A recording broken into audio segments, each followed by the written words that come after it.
I've got my thoughts in a lot of places right now, reading Exodus 2. And let's start. Let's start with what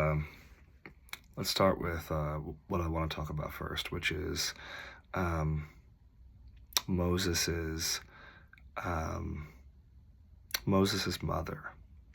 She doesn't get a lot of attention in the Bible. She doesn't get much other than what we see here. And but it's so important not to overlook what she did for Moses, what she did for her son. She, if you remember, Pharaoh Pharaoh was trying to really cut back on the Hebrew population, so he wanted all the men, all the young boys killed or thrown into the river. And and you know, Moses' mother tried her best. She wanted to give her son his like the best chance of survival. She just didn't want to accept the fate um, that was already laid out there for him by the world. The world's fate for Moses was death. Was that he was supposed to die. But she went to extraordinary lengths to save her son. And I'm reading that here in Exodus 2, and I'm thinking about what a mother's love could do. I mean, it was a very, very wise thing to send him in the river among all those women who were out there bathing and going through their normal daily activities out there in the river, and just hoping, just this hope that they'll see this boy and they'll have compassion on him. And that's exactly what happened. And it was great that the sister, Moses' sister, was involved in this. We assume she's older. We assume she's either a teenager or older, an adult maybe. And she's helping her mother out. She's helping her mother because what ends up happening is Moses gets nursed by his own mother. That's wonderful. That's wonderful that she had to hide him for months, but she's like, how can I continue to nurse him and give him the best chance? And that's to really, show him to these women and hope for compassion. Hope for compassion. This is this to me is faith in action.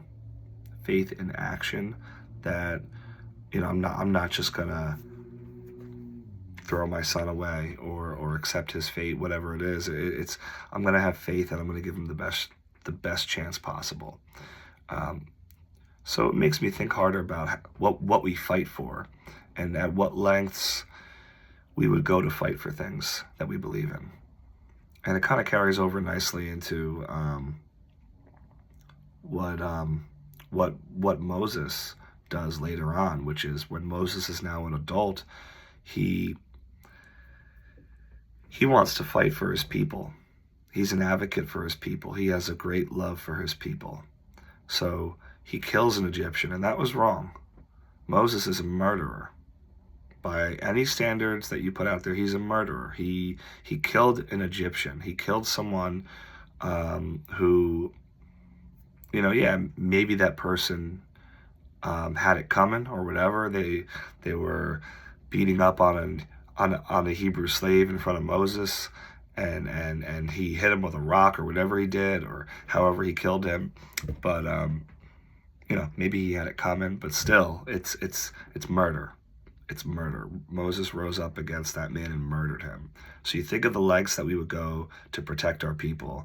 Now, that's not necessarily one that God, I think, would approve of, and that's why Moses ended up having to flee.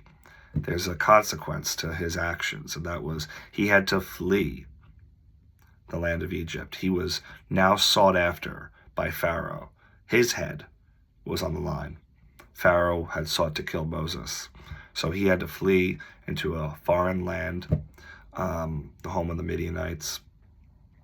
And the story goes that, it took time. It took a long time, decades, for Moses to really come into his calling on his life, which was to help the Hebrew people, to lead them out of slavery. And we see at the end of this chapter here, God is hearing the cries of the Hebrew people, and he's preparing someone. He's preparing Moses to be their leader.